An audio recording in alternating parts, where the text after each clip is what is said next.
You ever go to LinkedIn or go to a conference and see somebody else who's just nailing it with their content marketing? And I'm always curious, how are they doing it? What does it look like behind the scenes? So in this podcast, that's what we're gonna explore. I'm gonna ask dumb questions of smart people to figure out how content marketing is working these days and how you and I can take away actionable steps for our businesses. Welcome to the podcast. Ben Wise, I am the founder of Storied. It's easy to write off social media and be like, okay, yeah, it doesn't work. Adapt it to who you are.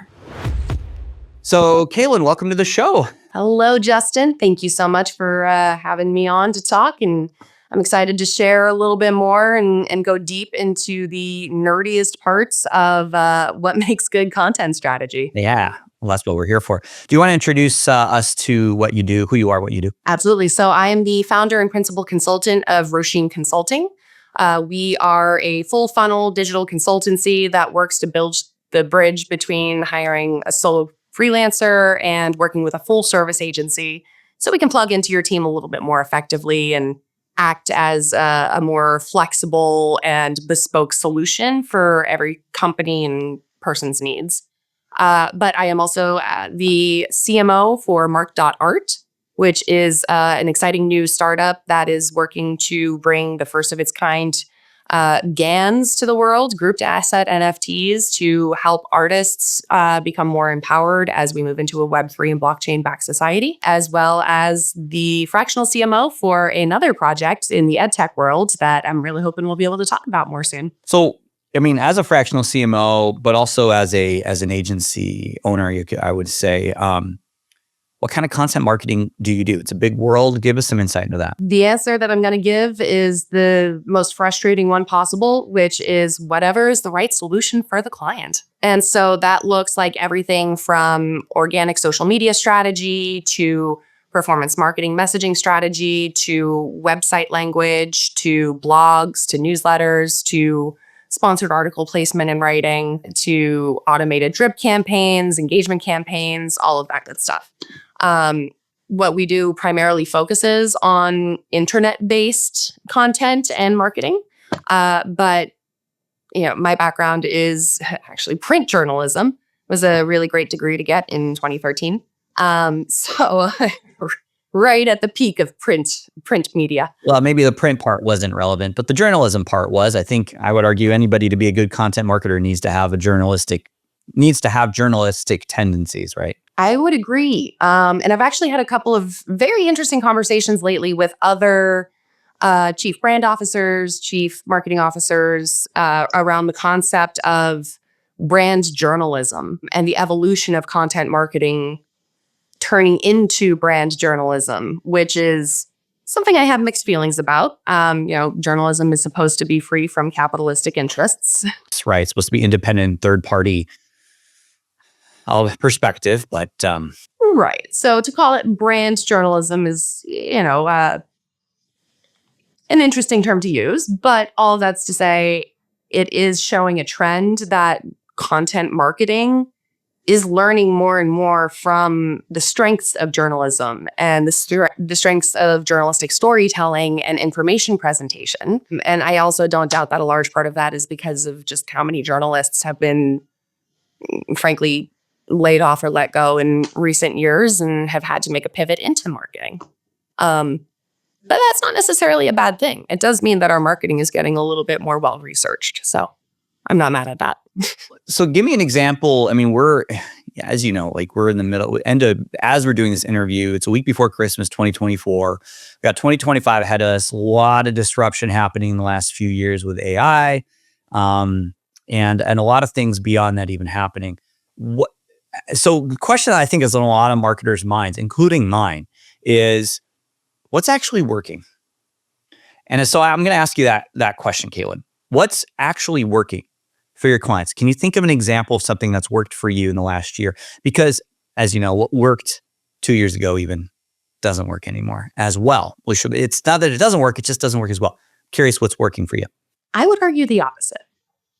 So I have found consistently every company that I've worked with, regardless of industry, size, staff volume, B2B, B2C, B2G, C2C even,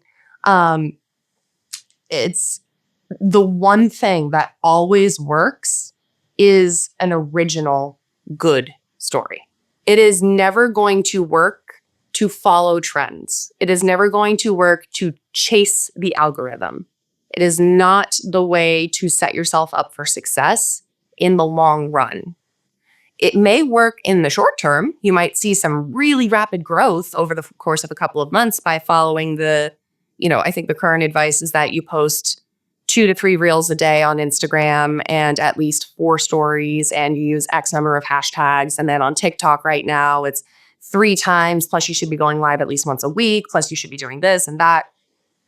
None of that matters because that changes every month. And if you spend your life trying to chase those changes, you will burn yourself out quickly. Speaking from experience, I was working in a newsroom and I was required to create at least 4 to 5 articles a day that could be published to Facebook. We had a 14 post a day regimen for the Facebook account that we had to fill and create content for. And, we were chasing the algorithms, we were chasing the trends, and we did the Harlem Shake in the office.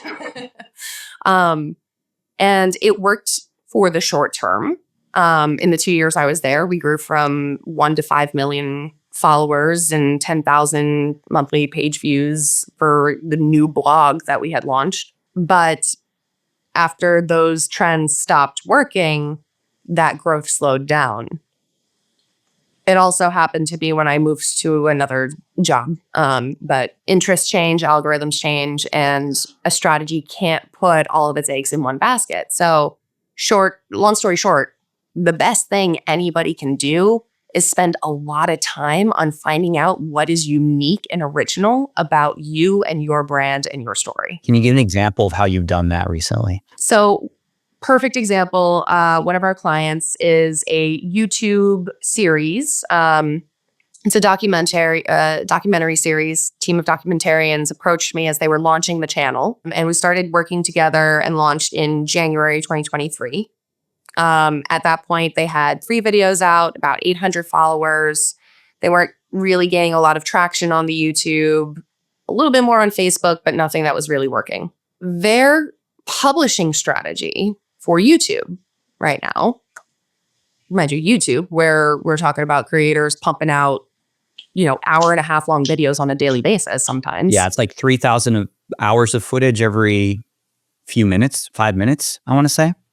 Crazy amount of footage going out there. They publish their videos on average every 4 to 7 weeks. And they are 30 minutes-ish. Length varies from episode to episode. But they are first-hand accounts, beautifully filmed and edited, and academically presented stories of near-death experiences. The unique angle is that we're not treating this like fringe phenomenon. The 2 documentarians are both psychiatrists. They also both happen to be twins who are fascinated by near-death experiences, which is also another very unique angle. At this point, though, after working together, it's been almost 2 full years of building their strategy, advising on how to distribute, timing, cadence, content mix, channel mix, and even the incorporation of some ad budget to help push and boost things and nudge things in just the right way. We've achieved, with an average spend of $600 a month, to reach, as of yesterday, 279,000 subscribers on YouTube, an average of $6,000 to $10,000 a month in ad revenue. Newsletter subscriber list that's about to hit 20,000, with a paid tier that is also beginning to generate revenue for them. And this is a YouTube paid tier. It's the built-in feature you're talking about? On Substack, actually. Yep. So we have a Substack newsletter that this is expanded into because it's no longer just the documentary stories. It has now become a much larger endeavor and project and is almost completely self-funding. And so I have had one campaign running since on Facebook ads since May of last year. And I actually just yesterday did an analysis of this. And without giving away too many details as to the specifics of the results, since May, I have not changed the creative. It is the same video running for a year and a half. And over the course of this year and a half, we have achieved an average cost per lead consistently of 34 cents. Wow. Now, what does a lead would qualify? Because this is a YouTube channel. I would think a lead is that a viewer subscription? These are the newsletter subscribers that we have worked to, the Substack subscribers. So we have one piece of creative that says, join the conversation, sign up for the newsletter below. They sign up. It's the on Facebook lead gen form. I have adjusted this campaign targeting specifically 3 times since launch to ensure that we are excluding the right lists, we're doing the right things, that the data is fresh. And again, consistently 4% click-through rate or higher, and cost per leads rarely exceeding 40 cents. I have not seen cost efficiency at that level since I was running ads in 2016. Would you attribute that to the subject matter too, and how good of a fit that is for Facebook and the audience with the the entertainment aspect of it, the mystery of it, the near-death experience kind of subject material? Absolutely. However, when I was doing the research and conducting the audit, there are dozens of channels that focus on the stories of near-death experiences on YouTube, on TikTok. This is actually a very large community that already exists. And one of the largest institutions is IANS, the International Academic Near-Death Experience Institute. There's an actual institute for this. That's crazy. Because of the fact that there are so many accounts of these experiences happening, that it's a little silly to dismiss it as not possible scientific evidence of an actual phenomenon. And so there's a split in how people talk about near-death experiences, but the community is very large. Half of them are like woo-woo mystical and very, very into the spiritual aspect of it. We have presented this differently. Our unique angle is that the story speaks for itself. Everybody's story is going to be different, and it is going to be filmed and produced and presented like a proper documentary subject. And it's just slightly different. It's just a little more unique. It takes a little more time to create, but the quality and the truly unique nature of the content and the storytelling, focusing on these as actual scientific evidence, is what sets it apart and has allowed us to achieve this consistent cost efficiency without updating creative, without really having to change audience targeting. It is the story. If you can get the story down, the angle, I would argue, the angle of the story, and get it really solid, it's gonna carry the rest of your tactics, whatever tactics you choose. Now, obviously, some tactics are going to be more effective than others, but I like that you really dove into the angle. That's really helpful. I think as I think about this, I'm thinking about B2B. I saw it even in my feed this morning on LinkedIn, like how B2B advertising often doesn't have any real good angle. It's often void of what you see usually in consumer product marketing, like Nike and things like that. Void of emotion, void of an angle. Even this podcast, I've been trying to figure out what's a good angle for this. This is a B2B podcast, right? It's about content marketing. And for me, that angle is, well, let's try to make it like behind the scenes. Let's look at these like little case studies almost of how people do their jobs. Which today I'm really thankful we're talking, because you're kind of peeking, we're getting a really good peek behind that curtain. If that is that right though? Would you say it's about the angle? A good story is really about the angle, or is there anything else we should be thinking about that? It's not just the angle, it's the authenticity. That is the thing that digital consumers can sniff out instantly, is anything that feels inauthentic, anything that feels like it is too prescripted, too pre-planned. And it's very easy to come up with a brand mission statement that says, we are here to, make a better world and create inclusivity through our products offering of whatever. But that's not an authentic or unique vision and angle. What you need to get down to is the core of, and this is actually something that I ask a lot of the founders in early conversations and stakeholder conversations while developing strategies for their companies. As I say, when you're having one of those Friday mornings where you are just so tired, you want to quit.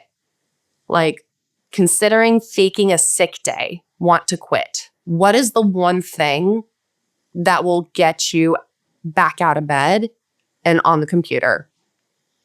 What is the one thing about your company and what it does that pushes you through that last moment of, I don't want to do this right now?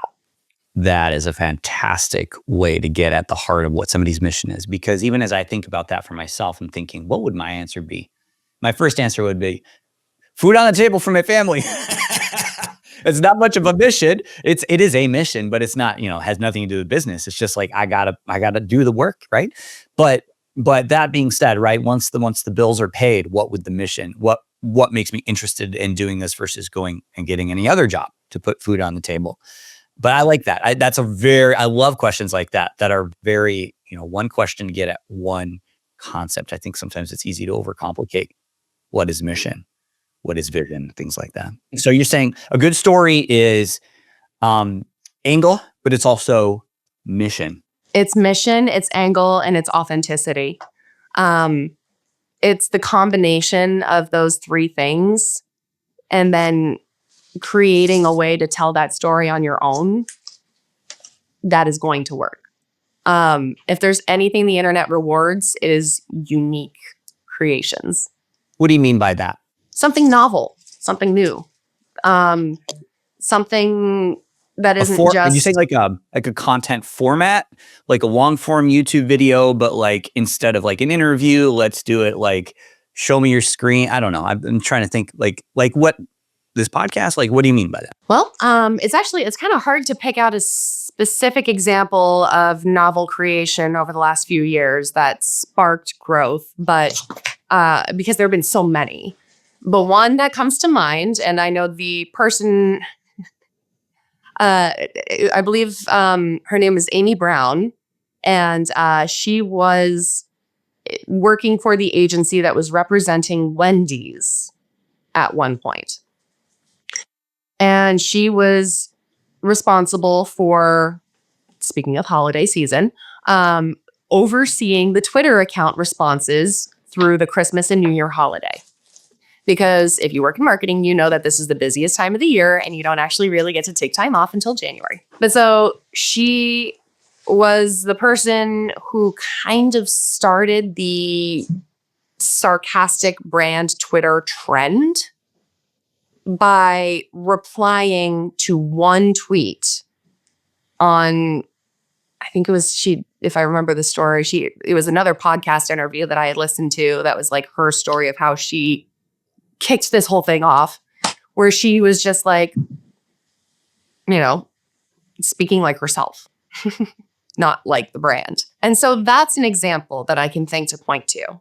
It's not even necessarily new content. It's not new formats. It's just something truly unique and new. That was the first time somebody had seen a brand break character. And then it became a huge trend. And think about how many brands do that now. When you said that, I was thinking you were going to talk about container, like the container of the medium that you do is unique. And an example came to mind was like Dropout TV.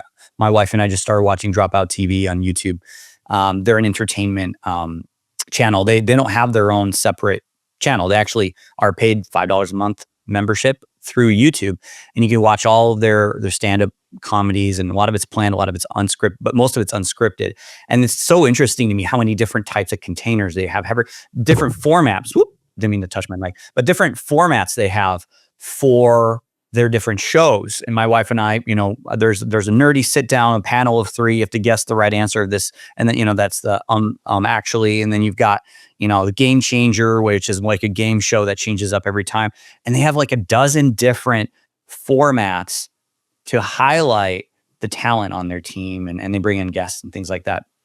And that's what I thought you were getting at, is like doing it through a specific kind of format, or I would say like a container of a medium. In the case of your YouTubers, like here's a long form video every 6 to 7 months. That's, the core of it. But then we also have this other container that is a paid newsletter where we dive into, I don't even know what you dive into, but Authenticity and novelty. Those are the 2 things that will always guarantee. That's what it is. I think you're right. Novelty. And that's hard, right? Novelty that's hard.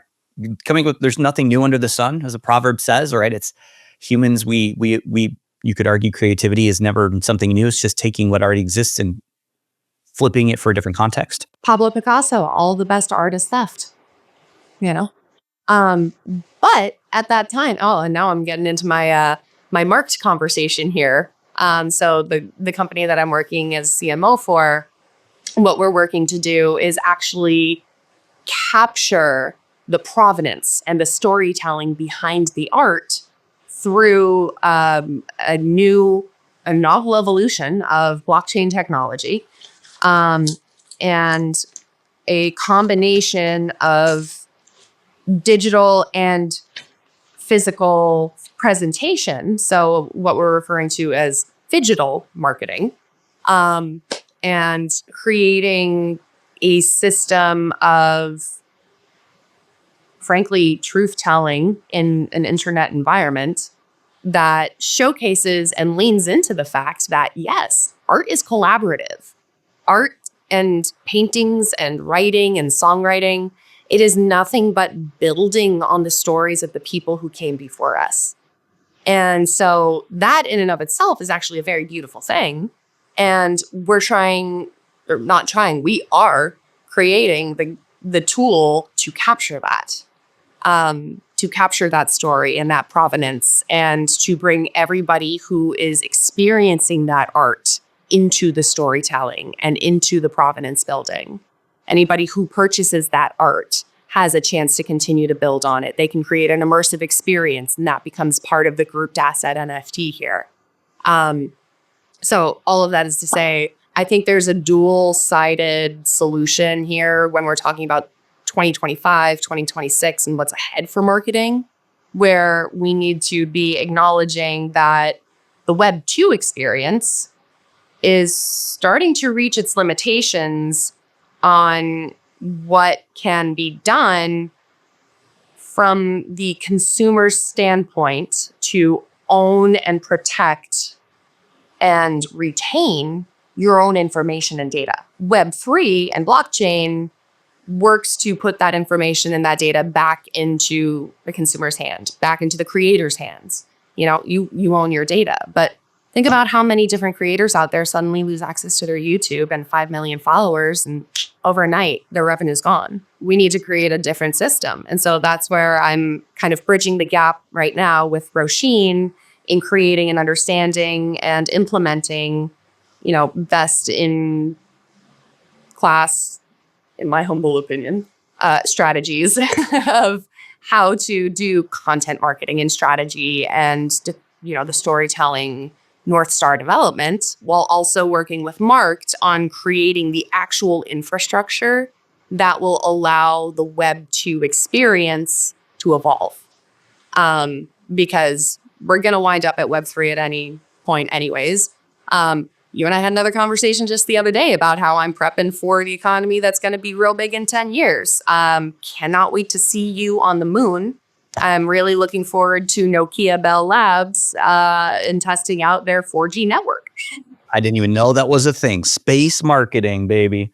It's going to be, and we're early to it. Caitlin, I feel like we could have a whole nother conversation about these other projects. The big takeaway today, though, if someone's listening, and we're going to wrap it up here, but the big takeaway is if you start with good story, and you gave us some good tips on what that looks like at a high level, and if you start with story it's going to take you very far compared to the analogy I'm thinking of is building the house before you have the blueprint, right? Classic marketing strategy analogy. But your strategy, part of that strategy is having a good story with a good angle, a little bit of novelty, and some mission and authenticity thrown in there, which go like this together: mission and authenticity, making sure you have a purpose in the way you do things. Anything else you want to leave us with before we wrap this up? If there's any message I can leave to the rest of the world, it's stop doom scrolling and focus on your mental health, because your mental health and your mental battery is what allows you to create. And that's the economy we're in, isn't it? Yeah. And if you can't come up with a good story if your battery is drained. That's very, very true. Gary Vaynerchuk, I think, said you got to create more than you try to create more than you consume. It's very hard to do these days with how easy it is to consume. Yes, but I do have a bone to pick with Mr. Vaynerchuk about how he shut down the Taco Bell in Millburn so the wine library could have an expanded parking lot. That was my high school Taco Bell. And so, Mr. B, we've got to talk. We've got to talk. You got to go at mano to mano with Gary Vee about his Taco Bell decision. Oh my gosh, that's funny. So I didn't realize you had that connection, a couple degrees of separation from you and Gary Vee there via Taco Bell. All right, well, where can people learn about you? You can learn more about me and the work that we do at roshinconsulting.co. Nobody knows how to spell Roisin. It is the Gaelic word for rose, in case anybody was wondering. And it is like raisin, but with an O. So ROISIN consulting.co. You can find me on LinkedIn, and you can learn more about the Marked project at mrkd.art. Awesome. Well, thank you so much for being here today. Thank you, Justin. I appreciate your time, and we'll talk soon.